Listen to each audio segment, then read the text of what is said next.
most imaginative mind will not write. Sometimes they say life is stranger than fiction. In Messi's case, indeed, life is stranger than fiction. You cannot talk about Messi without, because for me, for anyone to be successful, whether in life, business, family, it always has to come back to how Are you successful? I am. I am. So it has to come back to how you manage your emotions. I would call your mind. Emotion. Some people call it emotional intelligence. Yes. Emotional intelligence, it could be IQ, could be, I mean, all sorts of things. But for me, the mind. And I remember a few years ago, someone asked me, I was going through a certain phase in life, and while I was talking to that person, they kept asking me, because of the conversation I was having with them, kept asking me, is your mind your friend?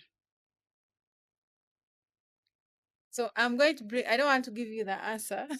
I don't want to give you the answer. I know the answer. Oh, I've I known don't this. want to give you I've the known this for a answer. few years, But and I don't think we the have answer. seen, I don't think you want your fans to know the answer that I would give. we have seen very many players, and in fact, we have had discussions, sports psychology, mental health. We have seen players struggle on the pitch, like when there's like physical altercations, like when there's chaos, when there's like back and forth with the referee, like when the team is losing, like most of the times players lose their minds in during the game, even after that. But for some reason, and I know that Messi has also had his own challenges. He has talked about his mental health issues. In fact, recently he had an interview and he said that he he never used to be a fan of therapy, working with sports psychologists. For him, he used to just bottle up things and keep things to himself. But all that said, one thing, especially at this 2026 World Cup, I've been so closely watching Messi. Like, what makes this guy so good? Is it about his talent? Is it about his feet? Is it about his decision making? But like I mentioned, all that comes back to your cognitive functioning. So, looking at Messi's mind, do you think that what has kept Messi performing at this level for all these years, it's how he has been able to take care of his mind? Of course, when you talk about Messi's mind, I think there are many elements you might talk about. One is his understanding of the game of football, his ability to see pictures and things before they happen. That of course has always been fascinating. His mind is. We've not seen a better football mind in all history. When I think about the greatest players in football, Pelé, Maradona, Messi, they understand the game at a supreme level. And I think Messi, if you're talking about how he sees the game, there's that element of and understanding football shapes, structures, and so on. That, of course, is God given. That's part of his talent. The other element, which is very significant, is how he manages his emotions. Because Messi has always been, for much of his career, has always been the person you plan for, the opposition plan for. And sometimes part of the plan involves being physical and aggressive with him. Even again in the game against England, there were times when he was given a bit of physical treatment. Now, other players retreat or they overreact when they are hit or when they clearly know that they're a target. Messi learned very early on how to manage his emotions because when you have to, sometimes before you defeat a team, you have to on the pitch you have to defeat them mentally. You have to win the mind game first. So if I'm Messi and I know they want to take me out of the game by being physical with me, I'm not going to give them that satisfaction. They hit me, I keep coming. They hit me, I keep coming. I overcome them at that level before we open up the game, and we saw that in the game between Argentina and England, there was the first half was very boring. It was a war of attrition, but I think from Argentina's perspective, it was intended to take England out of their element. They had to make the game seem as though it's just going to be physical, rough, and it wasn't going to be a football game. And then in the second half, you flip the script and you start to play football. That is the element of the mind game I think that Messi also mastered because you know that he has always been the focus of opposition and coaches and tactics and defenders. So if you can manage your emotions, if you can manage emotions through that enables you to be as good as he has been We saw, for instance, Zidane in the final, Mm. in his last game in football. Yeah, France were in control of that game. And Materazzi said something offensive, intended to trigger Zidane's emotion, and Zidane took the bait. And obviously was red carded for what he did to Materazzi.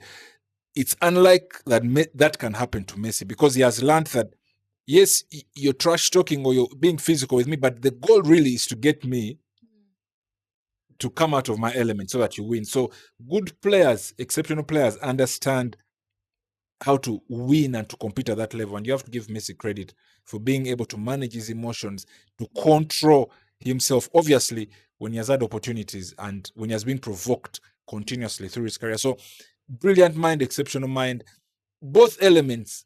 If you had a chapter, obviously, if you wrote a book, there would be chapters about both elements. They would be worth reading as Yeah, well.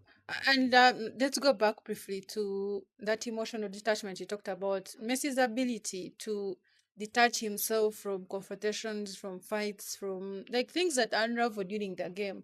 Like you mentioned, you gave a perfect example against England.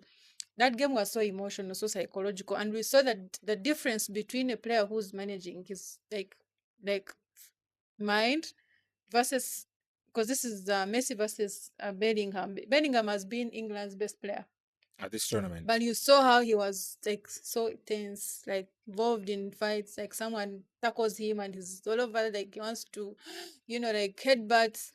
But somehow Messi, he was involved in that. But of course, you can say he didn't have the game. Like he was not involved there because England were able to have so much of the possession, but we also know that Messi spends large chunks of the game just walking, which I think has He's actually not yeah, working. but not like necessarily working. He's scanning, he's getting data. It's like, how do I help? Because, like I said, for him, anything that doesn't help Argentina win doesn't take his focus and energy. And it's very hard for me to arrive in that place. In fact, when I was watching that game, and even when the game ended against England, there was an incident between Zit Vaco. He was on the bench for Argentina. Bellingham came and like slapped. You saw that incident, and in fact, the players were next to, because Argentina players were hugging each other after the game, but Messi just walked away. And for me, like, I was like, wow, like, how do I train my mind that even in the aftermath of something, you have achieved something, right? You've gone back to to a final, a World Cup final in a row. Many players are not focusing on now. Let's focus on celebrating the win. Messi just went and started, being emotional with the fans, but he didn't take his attention to go and, get involved in it, because as a captain and your player has been, like it would definitely get his attention, but it didn't happen. So for me, arriving at that, if there's anything that I would want to see in Messi's book, I would want him to tell us. Of course, I would talk to a psychologist. I'm a student of sports psychology, A but poor student. but I would want Messi to tell me, because for me, I know you have your mind, or do you know what goes into inside our heads, like especially in that moment. I can't say we have been in our careers. We have also had moments where, like, what do I do? Like something that could easily take away your focus and you lose it and lose everything that you've been working towards. But for that moment, like for me, how do players arrive that state of mind? Is Yeah. it about like is Sometimes it's the character. Messi mm, is a very is a quiet person. He's an introvert. He's very shy. I think that plays a part of it. I've played to a very elite stage, but there are always people like that in the team. There are people who are emotionally very even keel. I think Messi is that, but of course there is training that is involved in being able to manage your emotions. I think the best thing is to see the emotions as part of the game plan. You have to understand that you have to win at all those levels. You have to prepare yourself physically, but you also have to prepare yourself technically and mentally. Mental is the emotions in this case. So if you really want to win, you have to master all those elements. And if you have a weakness, opponents will get to you. They will get to you. So because when they're planning at that level for a weakness in your game, they'll say, okay, let's analyze him technically. Okay, he's perfect. Let's how about if we go at him physically? Well, he's strong, he's really resilient, he can handle that. How about mentally? What if we say something offensive about a sister or a mother? Because that's what they did to Zidane. Would he be able to handle it? Would he keep in the game? Would it affect him? So as a player, those are things, or an athlete, you have to master those things very early. Uh, in basketball, it's called trash talking. It's a very predominant trick that is used by opponents. Someone says something before the game starts, just Triggers to the check mind. if you and if the moment you listen or think about it, that alone can be enough to get you to move you 1% away from where you came. So from where you entered the game. So at that level, if you want to operate at an exceptional level, everything has to be managed well. And Messi, of course, is a lead at managing his emotions and his mental state, and you really have to give him credit for that because um, personally, I didn't expect him to have much of an influence in this World Cup. I thought he's 39 years old. He's been playing in the MLS. He has lost not just a step, he has lost 2 steps. But to see him perform the way he has, I thought he should have retired in Qatar. I thought that was the best way to sign out. But obviously, that was the wrong. Um, that was wrong. He was smart. He was right to stay on. And who knows what's going to happen tomorrow? He might sign out with another World Cup, which would be extraordinary, even by his standards. Talking about tomorrow, this is a very big final, and there are so many elements to this final. We talk about Lamine Yamal's story with Messi in 2007. Look at Messi's time in Spain. He has so much attachment to Spain. So, who is going to win this game? Messi has broken all like the World Cup records there is in this World Cup, and there's one that he could break in this 2026 FIFA World Cup final. There is no player from the tournament's winning side that has won the Golden Boot since 2002 when Ronaldo won it with Brazil, scoring 8 goals when Brazil won their 5th title. So, can Messi help Argentina win their second It's consecutive probably World going. Cup? It's probably going to be the toughest game Argentina have played, and they have had quite a number of tough games. They escaped by the skin of their teeth against Egypt. They were taken to extra time by Cabo Verde. England led until they were at 85th minute. So Argentina have been pushed to the brink a number of times in this World Cup. You get the sense that they can't give this Spanish team a chance. They can't allow the Spanish team to score and take control of the game. However, I'll say that when I watched Argentina, one thing I noticed is that they have different strategies. They are not a one-dimensional team. They can cross the ball into the box. They can break down a defense. They have moments of brilliance. You saw the goal that Julian Alvarez scored in the in the quarterfinal against Switzerland. They have so many ways that they can hurt you. That I think Spain will have to. Spain have been the best defensive team in this side, and obviously they'll make it hard for Argentina to score. But because Argentina's approach is very versatile, they have many elements. Messi is not capable of giving you those runs and those long runs that he used to go on during his prime. But every now and again, he's capable of a sprint of 10 to 5 yards and is capable of doing something special. So I'm sure Argentina will have a strategy for this game. They will obviously try to be physical with Spain. They will try to.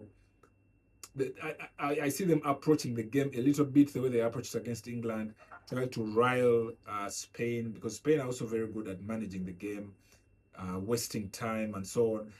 So the two sides will try to fill out each other at the start. So it's going to be a very, very tactical affair. Spain, you would say, have the best midfield at the World Cup, and that, as we saw against France, is probably the most important department. But as you've talked about that image between Messi and Yamal. It was an image of destiny, and I wonder what what destiny has in store for us. I wouldn't be surprised if Argentina win this World Cup. I think they are underdogs, but I thought they were underdogs against England. I thought Spain are underdogs against France, and here we are. We have a Spain Argentina final. I didn't see it. I didn't call it. So I'm very hesitant to write off either Spain or Argentina. I'll be So watching. who are you I don't going really, I don't really have a bone in What's your this fight. predictions? I would love Messi to sign up with an. But again, I'm a Brazil fan. I wouldn't want to see Argentina win it. On the other hand, I don't really support Spain, so I'm very conflicted. I mean, I wouldn't mind whoever wins it, whether it's Spain or Argentina. Um, I didn't expect Argentina to get this far. Spain are reigning European champions, so they Argentina as well world and uh, South American champions. So maybe the best two teams in the world are in the final. I have to wait and see. Honestly, the prediction would. I feel my heart is saying maybe for Messi. My head is saying Spain. This World Cup has surprised me. When you've predicted this, the game has gone differently. So Spain are favorites, but maybe only just. Anyway, Charles, you're not being straightforward, but I'm going to give it to Spain. I've been anti-Messi throughout the whole World Cup. I don't think It hasn't worked. It hasn't worked. It hasn't worked for me. I've been crying premium tears, but I think Lamine Yamal and his colleagues will help me in this in this final. But we know, like you mentioned, it's very hard to predict Messi and Argentina. It's going to be an interesting final. Since you've gone for Spain, I don't want to be on the same side with you. Let me go for Argentina. You made it easier for me. But anyway, thank you. So we'll be back in the next video. Of course, there's so much to talk about even after this final. Subscribe to Hope Umbrella Sports. Like, share, and also let us know who's going to win this final between Lionel Messi and Lamine Yamal.